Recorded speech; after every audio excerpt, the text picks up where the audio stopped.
Hai sobat, selamat datang di channel saya, Blackdish 25. Untuk pertama kalinya, channel ini akan mereview film yang sudah saya tonton dan membahas film tersebut. Apa saja film yang menarik? Langsung saja simak video kali ini.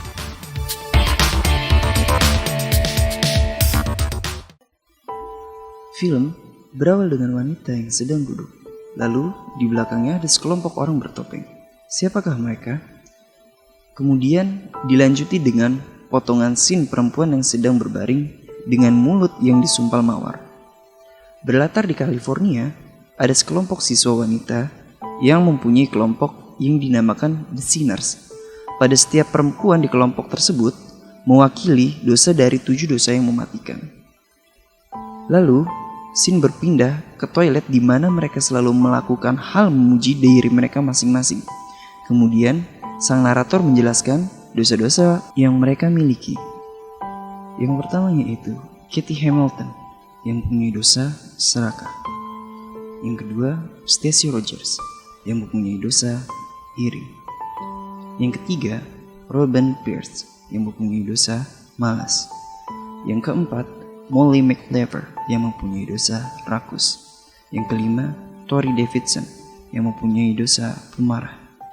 Dan sang narator yaitu Aubrey Miller yang mempunyai dosa sombong. Dan yang ketujuh, Grace Carver yang mempunyai dosa nafsu.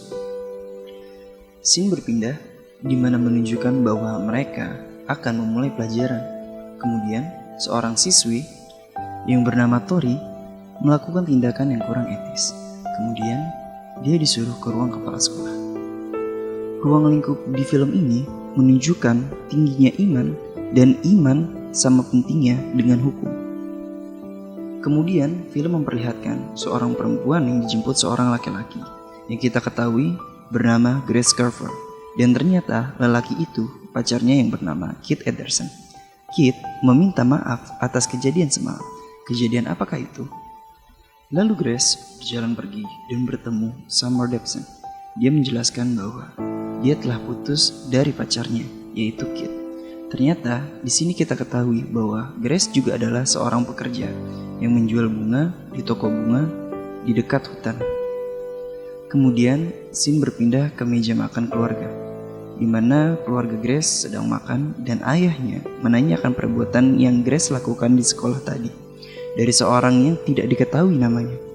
Di sini kita tahu bahwa keluarga Grace adalah orang yang taat pada agamanya, sehingga tidak ingin anaknya tersesat dalam duniawi, dan ayahnya adalah seorang pendeta. Lalu, saat Grace akan tidur, scene berpindah ke suatu tempat di mana Grace bertemu dengan sekelompok orang yang menyembah setan. Keesokan harinya, tiba-tiba Grace memakai baju yang tidak biasanya digunakan. Kemudian, Grace memberitahu kepada kelompoknya bahwa salah satu dari mereka, yaitu temannya, telah melaporkan kepada ayahnya. Ternyata seseorang yang diduga orang yang melakukan hal tersebut adalah Aubrey, sang narator. Kemudian mereka berenam mempunyai niat untuk menakut-nakutinya agar dia tutup mulut. Lalu mereka berkumpul di rumahnya Grace dan beralasan mempunyai PR tentang Alkitab. Tetapi itu hanyalah sebuah alasan agar mereka bisa menakut-nakuti Aubrey dan memperingati Aubrey agar tidak memberitahukan kepada orang tua Grace tentang apa yang sudah dilakukan. Keesokan harinya, scene menampilkan bahwa Aubrey tetap saja melaporkan hal tersebut kepada ayahnya. Dan kemudian scene melihatkan bagian seperti awal di film. Aubrey dibawa ke tengah hutan dan diberi pelajaran, tetapi kemudian Guys, where'd she go? No, she's gonna tell. Guys.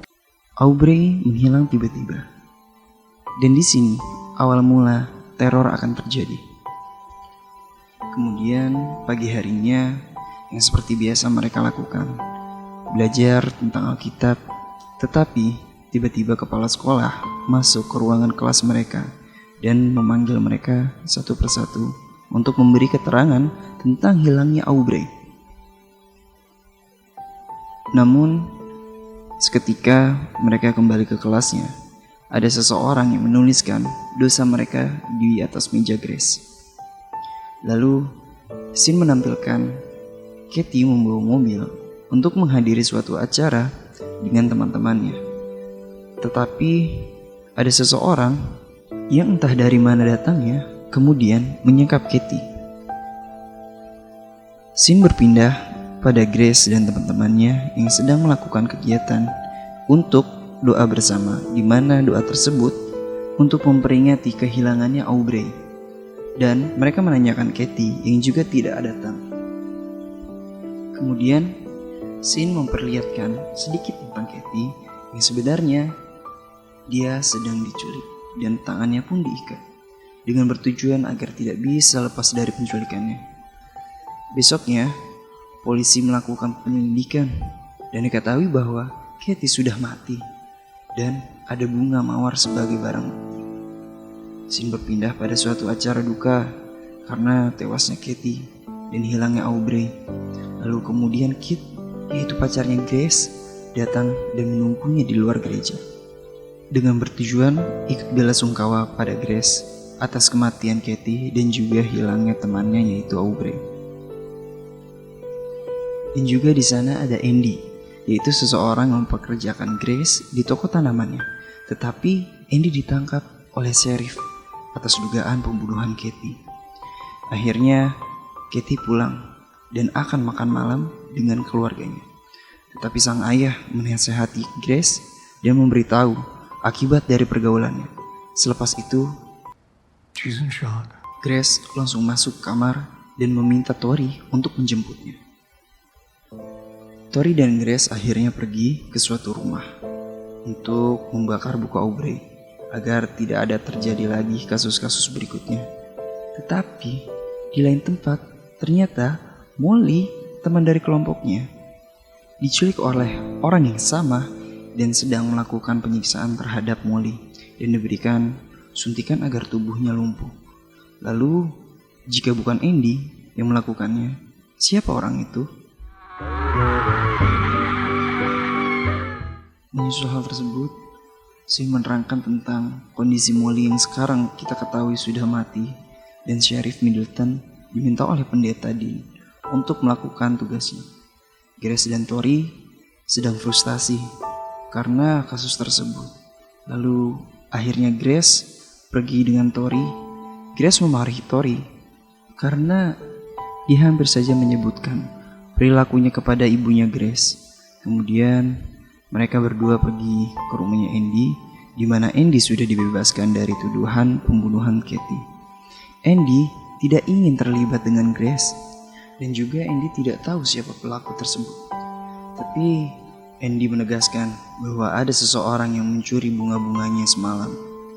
Selanjutnya, scene berpindah ke kantor Sheriff Middleton, dan ada dua orang yang ternyata adalah kepolisian dari kota. Howdy, Fred. Datang karena laporan dari seorang pendeta yaitu pendeta Dean. Terlihat seorang yang sama yang menculik Robin Pierce dan menanyakan dosa-dosanya, lalu menanyakan sisa berapa lagi dosa yang masih ada kepadanya sebelum akhirnya Robin Pierce ditembak di kepala. Grace dan Tori kembali ke kabinnya, tetapi ia bingung kenapa pintu kabinnya bisa terbuka. Waktu yang sama, Sheriff Middleton dan dua orang polisi dari kota serta satu anak buahnya mendatangi rumah Feldman karena dia dicurigai sebagai dalang di balik semua kejadian ini. Kebenarannya bahwa di rumah Feldman ada foto-foto korban yang selama ini dia incar. Scene berpindah di mana Tori dan Grace kebingungan dan duduk terdiam di sofa. Tapi tiba-tiba ada dua orang yang menyekapnya dari belakang. Lalu mereka berdua dibawa ke suatu tempat. Di sini diketahui bahwa penculikan tersebut didalangi oleh Aubrey. Yang kita tahu bahwa ternyata Aubrey itu masih hidup dan menjadi otak dari semua pembunuhan serta teror selama ini. Dengan beralasan balas dendam, Aubrey mampu menciptakan teror pada desa tersebut dengan Feldman. Tetapi kejadian pun berubah ketika Aubrey menyuruh Feldman menembak Grace di depan matanya. Velvet pun gusar jika tidak ingin diperintah oleh Aubrey. Velvet pun menembak Aubrey di depan matanya Grace. Di sini diketahui bahwa Velvet mempunyai dosa yang tidak bisa diampuni. Dengan membunuh seseorang, dia berpikir Tuhan akan mengampuni dosa-dosanya. Tiba-tiba, Sheriff datang dan menodongkan pistol ke arahnya. Dengan harapan, Veltman tidak jadi menembak Grace. Veltman mengikuti perintah dari Sheriff. Langkah terkejutnya Grace. Tiba-tiba, Veltman menembak Sheriff. Tori sigap dan segera mengambil pistol dari tangannya si Veltman. Dengan putus asa, Veltman meminta agar Tori langsung menembak kepalanya tanpa ragu, agar harapan tentang dosa dan kesalahannya akan berakhir saat itu juga. Tori pun menembak kepalanya Veltman tepat di dahinya. Seketika Veltman pun tewas. Film diakhiri dengan scene foto-foto korban yang mulutnya disumpal dengan mawar, dan film pun berakhir.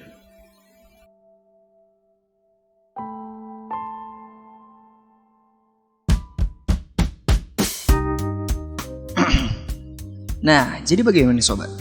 Apa kalian tertarik dengan film ini? Atau excited? Film dengan judul Color Rose mengadaptasi genre drama thriller dengan rating di IMDb ya cukup kecil sih, dengan nilai 4,3.